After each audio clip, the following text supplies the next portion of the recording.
Continuing coverage in the trial of the three men charged in the death of Ahmaud Arbery. I'm Kira Phillips, and we're going to continue our discussion now as we've been following the gavel-to-gavel coverage. We want to talk about the wider impact now of the Ahmaud Arbery case. We are joined by the mayor of Brunswick, Georgia, Mayor Cornell Harvey. He's actually a native of Brunswick, and he is joining us now, also the city's first African-American mayor. Great to have you with us, Mayor. I appreciate you joining us, especially in the middle of such a high-profile case there from your community that's really captured the attention of everybody across the United States, paying very close attention. Thank you for being with us. Thank you, and I'm glad to be here, glad to share a couple of things about my city. Well, let's get to it, because I have a lot of questions for you. First, I'd really like to just start with putting things into perspective here and personalizing your story. I mean, you are a native of Brunswick. Can you give us a feel for just the history of race relations there in your community? It's one of the poorest cities we know in the state of Georgia, and 39% poverty rate. It's also a majority black city and a majority white county. What was it like growing up there, Mayor, as an African-American? I think, like in every city, you have some issues, and we, of course, had issues. There's a lot of issues that happen down in the South, but largely we have had African-American mentors and teachers who have taught us how to do things better, how to expect better from our people. And I venture to say too that you know, we have met all the problems we had head on, and we sat down and talked about it. We're known really for the quiet conflict. In other words, during the 60s, we didn't have so much as race riots or whatever. We had people come together, sit down and talk, and also reason, and also to find out what we need to do to stop this violence. So I'm hoping now that we can do the same thing here. There will be no violence, that people come to my town to march, to actually support the Arbery family, and to find justice in all of this. So tell me if I understand what you just said, if I heard this correctly. Back in the 60s, the height of the civil rights movement, yes, you're telling me that growing up there in Brunswick, in your community, that when it came to issues of civil rights, that the norm was having conversation about it. Yes. Interesting. So you felt safe in Brunswick, specifically during the civil rights movement. You felt that this was a community that could talk about race openly. Yes, I think that's basically what we did. But you know, there's always problems. So you have to understand that there are problems in all, you know, in all facets of life, and also in all normal cities during the 60s.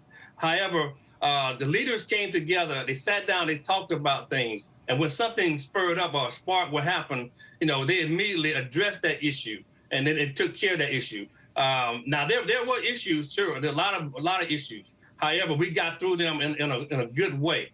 In other words, we were able to talk about them and reason and make sure that we didn't have any violence. So we can continue to do that even today as we sit down and talk about it. Wow. Well, I want to expand on that more in just a second. But let me ask you, were you surprised, Mayor, by what happened to Ahmaud? Yes, I was. I was really surprised. I think the whole world was surprised. As a matter of fact, I've said one time I was really ashamed that something like this could happen in America. Something like this could happen here, in the state of Georgia. I'm like surprised, because I think that we have gone past all that. We don't do stuff like that, and I'm really hurt the fact that my city now is being painted as a city of violence, just because someone did something wrong. Well, they did that horrible incident that happened in my city. So do you see what happened in Brunswick as motivated by race? Do you think these three defendants were stereotyping Ahmaud Arbery as just a poor black kid that was looking for things to steal, and no matter what, they were going after him because they just thought he was a bad kid? Well, ma'am, I think really the trial's gonna show what happened. I think everybody in America have some type of feelings about it, but I really think that that America should not have allowed this to happen anywhere. And I think, it really doesn't matter what I think, because if I was a juror, I'm sure that you guys be asking me the same question, and I have to make a judgment. But I venture to say that everyone saw that video, and we know that it's hard to not feel when you see that video. So I can tell you my feelings, and you will be like, yes, that's probably what it is. However, this trial is gonna determine and tell what actually happened. And also, out of this trial, there will be some changes in America altogether. I think this would be something that would change America, how America look at things. In other words, when you look at me, what do you see? So I think you would see things a little differently now. I think because you'll be able to look at problems, see problems, reason through those problems, and come to some type of a change, or some type of this is where we are and this is what we can do. We can make things better. I think together we can do things better, and I really believe that. And I believe the people in Brunswick are really trying to say that too. Now we are angry. Yes, we are angry. We are hurting. Yes, we are hurting because someone in our family, something bad has happened here. However, but we still have to look for the greater good. We have to also ensure that we trust justice will be served. We trust the fact that the laws in America are not tainted against anyone, but the laws in America are fair. So therefore, we really want to say, come to Brunswick if you need to, but when you come here, shout as loud as you want to, march as long as you want to, but do it in a peaceful manner. You mentioned peaceful. Very important word to remember right now. And as we have seen verdicts in the past, if it doesn't go the way the community feels it should have gone, we have seen the responses, and sometimes it can get pretty ugly and pretty violent. Are you prepared there within your community on the response to a guilty or not guilty verdict? I know what you want to hear, and you are focusing on the positive and the peaceful, and that justice will be served. But what if your community is not happy with the verdict, Mayor? Are you preparing for that? Well, I think the whole world is prepared for something. I think too that my job is to ensure the safety of all the citizens of Brunswick, and I will do that. And we will make sure that we have things in place for that.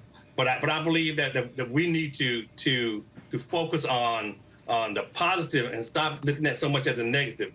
Even though and I know it could happen. However, the safety of the citizens is what I'm concerned about.